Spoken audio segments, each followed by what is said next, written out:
बोलो ए आराम जी, से। सुनी ना, शॉपिंग हाँ, सुनत करते बानी। करते हम थक गइल बानी, घर पे जाके खाना ना बना पाई।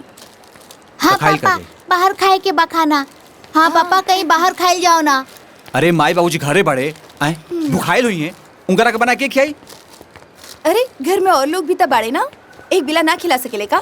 रहो भी ना, माई बाबूजी के बिना मतलब के चिंता करेली। वो दोनों लोगन खा पी के सुत गइल हुई हैं। और हम सुनले बानी कि यहाँ पास के रेस्टोरेंट के खाना बहुत ही अच्छा बा। ओही जाके खाना खाए के बच्चा लोग के भी बहुत मन बा, है ना बेटा? हाँ मन पापा, चली ना। अच्छा ठीक बा, सबका मन बा रेस्टोरेंट में खाए हाँ। चल गाड़ी में बैठा, चल के रेस्टोरेंट में खाइल चले जाए। चले चल बेटा, जल्दी, चलो बेटा, बैठ जल्दी चलो। बैठ गेलू। अरे जल्दी बैठा।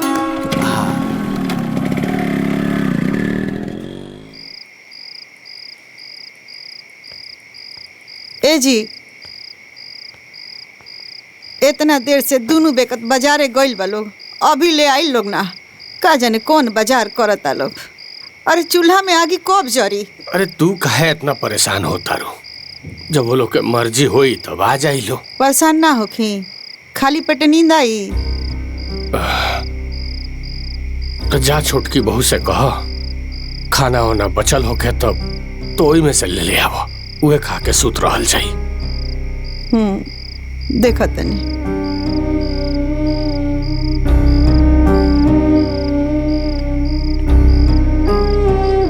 अरे छोटकी दुल्हन, जी अम्मा जी। कहनी है कि कुछ बनौले हो तो दो ना, दोनों बेकत खा के सुत रही सा। बड़ा देर हो गइल बा। ई लोग का जाने कब ले आई बाजारे से। अम्मा जी, जौन कुछ भी बनल रहे वो तो सब खा के सुत गई नी। अब तो कुछ ना बचल बा।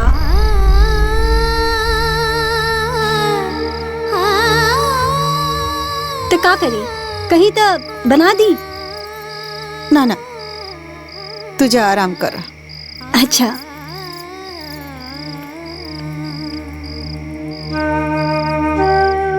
हे भगवान, ये कैसन समय आ गइल बा कि जौन बच्चन के पाल पोस के बड़ा कैनी, आज उहे बेटा दूगो रोटी खातिर तरसा दे तरस।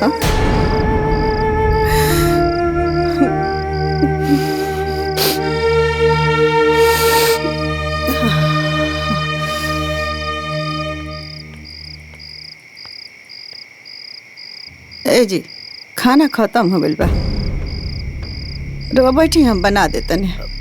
ना, अभी इतना रात में चूल्हा जलेबू तब बेकार में एहू खातिर कोनो ना कोनो बखेड़ा खड़ा हो जाई।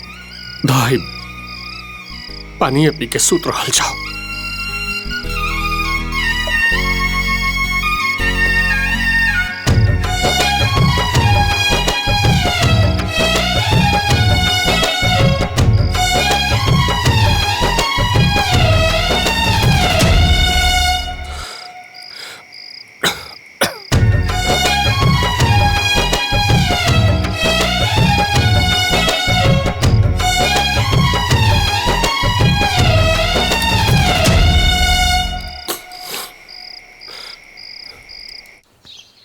का हो काका, सुन ली है कि तोहार लड़का 3 साल से परदेशवे में हो, आवत ना बा। जब मेहरारू और बच्चन के लेके चलिए गइलन, अब का आई हैं उनके के बाई यहाँ केकरा पास आई हैं। नमस्कार भैया। अरे आओ भैया, नमस्ते। अरे का बात कही होता?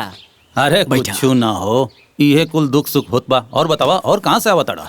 अरे तनी राधे श्याम भाई के घर चल गए रहनी, दोनों प्राणी के बड़ी दुर्गति बा। सही कहत हवा भैया, राधे श्याम भैया जितना अच्छा रहले है ना, ये दोनों लड़का सारे उतने नालायक हुए हैं। जाना तारा, राधे श्याम भैया अपन बच्चन खातिर पूरा जिंदगी निछावर कर देना। अरे कटनी काट के ओकर जीवन बनौले।